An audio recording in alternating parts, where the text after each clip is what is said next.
Baik, Assalamualaikum warahmatullahi wabarakatuh. Perkenalkan, nama saya Bayu Lanola Darhabibowo dengan NRP 50262111098 dari kelas SEB. Di sini saya akan menjelaskan terkait dengan praktikum yang sudah saya jalankan pada modul atau Material Management. Oke, langsung saja di sini saya akan menjelaskan gambaran secara umum dari step Material Management ini, yaitu tentang pembelian kepada supplier. Yang pertama, kita harus membuat supplier terlebih dahulu untuk membeli suatu barang atau produk dari supplier. Nah, di sini yang harus diisi adalah ya seperti pada umumnya nama supplier, kemudian deskripsinya, kemudian ada info tambahan lainnya. Nah, jika si supplier ini telah dibuat,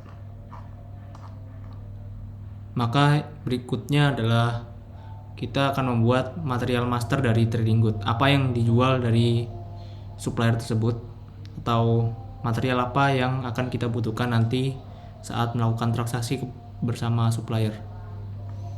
Nah, dibuat juga material masternya di sini sesuai dengan nomor akun yang saya punya, yaitu 096. Nah, kemudian setelah dibuat material masternya, dibuat juga seperti jenis industri sektornya dan juga material type-nya. Nah, setelah dibuat material masternya, maka langkah berikutnya adalah untuk mengextend material master for trading good. Nah, di sini lebih rincinya, yaitu di mana material tersebut dikirim, kemudian ada sales organization, ada distribution channel juga. Nah, setelah extend tersebut, maka akan kita lihat display stoknya atau requirement listnya. Nah, di sini sudah terlihat bahwa material CHLK atau chainlock 1096 sesuai dengan nomor akun saya itu sudah terbuat dan berada pada US Nol Global Bike Incorporated atau GBI. Nah, setelah itu kita akan membuat purchase requisition. Nah, purchase requisition di sini pada case atau kasus Global Bike Incorporated ini adalah untuk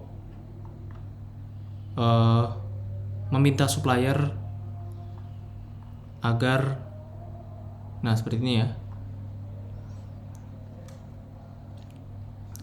untuk meminta suatu barang atau suatu material dari supplier ya. Nah, dibuat ke calon vendor. Nah, ini ya, purchase requisition telah dibuat. Nah, dari purchase requisition tersebut selanjutnya adalah,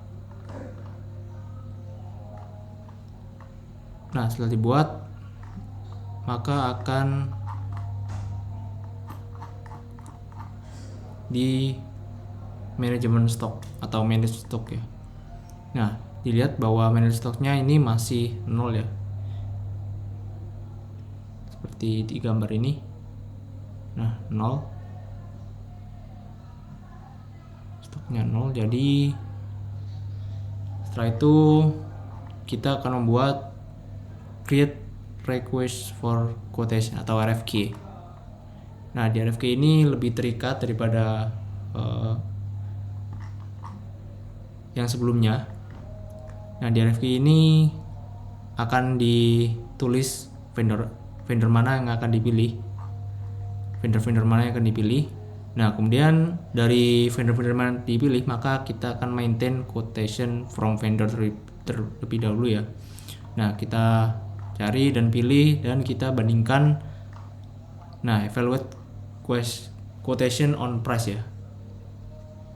Nah, di sini kita akan evaluasi berdasarkan harganya. Kalau di sini kasusnya adalah berdasarkan harganya dari harga terendah sampai tertinggi, dan kita memilih berdasarkan harga yang terendah. Jadi akan muncul statistik seperti ini ya. Nah, jika sudah terpilih yang paling rendah, maka kita akan buat purchase order dari referensi yang ada di RFQ tadi ya, di RFQ yang sudah dievaluasi. Nah, setelah buat suatu purchase order, maka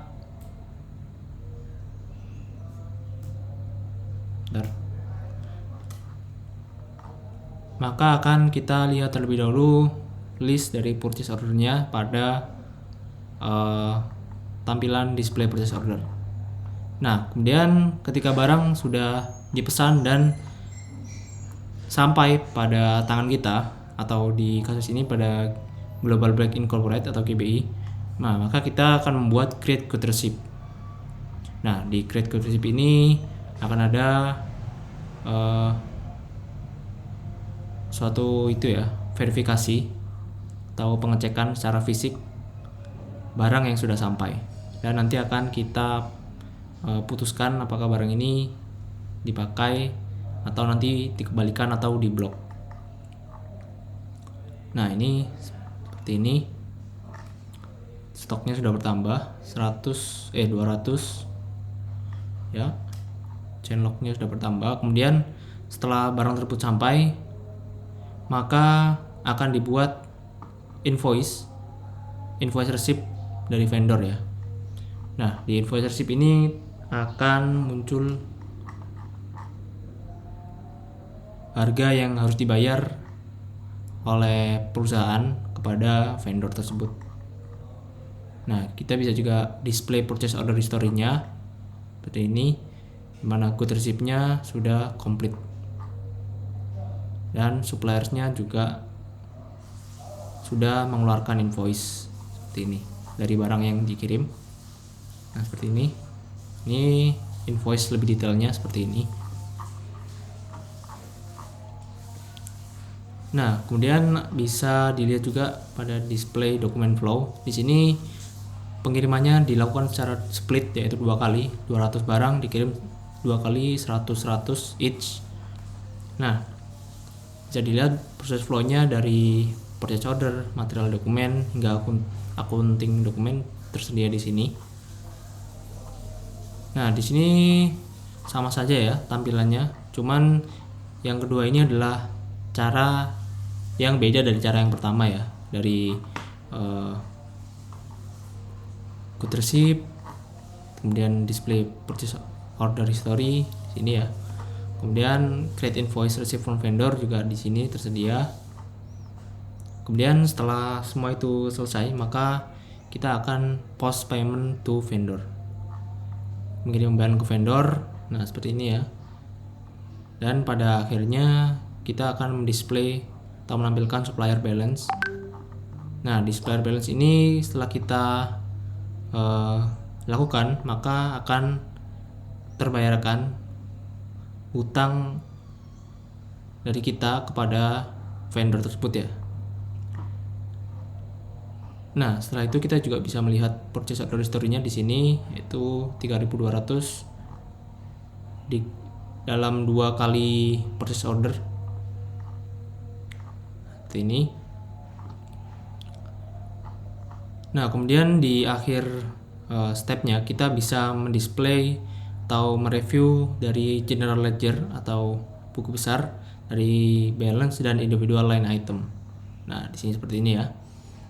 Jadi semua catatan keuangan yang telah dilakukan sebelumnya akan tercatat di sini ya. Nah, jadi dari hasil tersebut banyak sekali dokumen yang dihasilkan. Yang pertama yaitu create new supplier. Di sini saya 52085 untuk nomor dokumennya, ada material master for trading, ada create purchase requisition dengan nomor sekian, ada create requisition for quotation, ada 3 nomor ya, 3 nomor RFQ, dan yang dipilih tadi 1 dari 3 ya. Kemudian ada create purchase order referencing and RFQ, ada juga create good receipt, ada create invoice receipt dari invoice yang pertama dan kedua, dan yang terakhir ada post payment to vendor. Nah, seperti itu.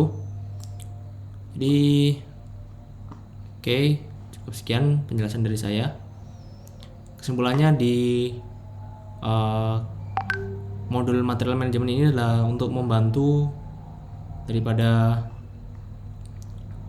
divisi material manajemen dan divisi keuangan untuk mengotomatiskan proses transaksi dari perusahaan kepada vendor ataupun supplier, seperti itu. Jadi terima kasih atas perhatiannya. Assalamualaikum warahmatullahi wabarakatuh.